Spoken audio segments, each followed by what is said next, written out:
Қайырлы күн достар, бүгін сіздерге оливье салатының жасалу жолын ұсынатын боламын. Видеоны соңына дейін қарап, менімен бірге болыңыздар. Достар, бұл менің жазда жапқан тұздалған қиярым. Рецептісі YouTube арнамда бар. Өте дәмді әрі күтірлеп, керемет болып сақталады. Жасап көріңіздер.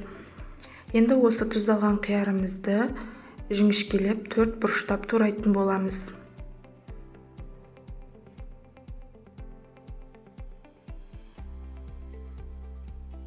Ыдысымызға салып, бір сәбізімізді де барлығын бірдей көлемде етіп турайтын боламыз, яғни кішілеу 4 бұрышты формасында кесіп аламыз барлығын. Жасалу жолы өте оңай. Бұрыннан келе жатырған рецепт. Қыс мезгілінде сұранысқа ие салаттардың бірі. Сондай-ақ бір картобымызды да сақтап 4 бұрышты етіп турайтын боламыз.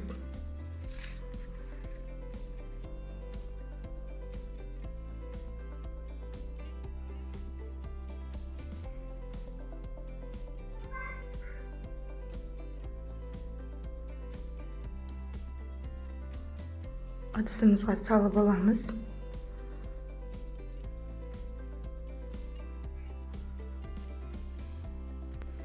Жұмыртқамызды да ұсақтап турайтын боламыз. 4 бұрышты формасына келтіріп.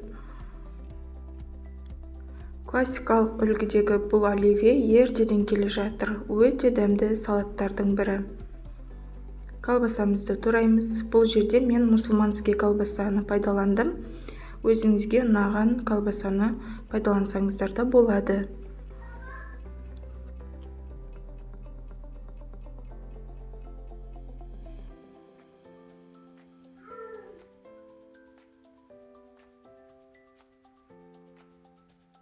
Бұршақ қосамыз, бір банкасын.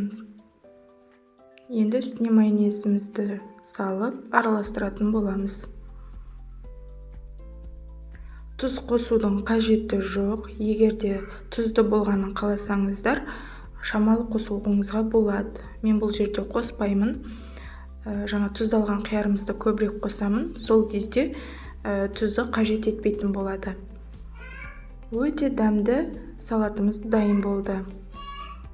Енді ыдысымызға салып, дастарханға ұсына берсеңіздер болады. Достар, егер менің видеом ұнаған болса, арнама тіркеліп, лайк басып, пікір қалдыруды ұмытпаңыздар. Және де өз достарыңызбен де бөлісе отырыңыздар. Сіздермен болған Замира. Келесі кездескенше сау болыңыздар.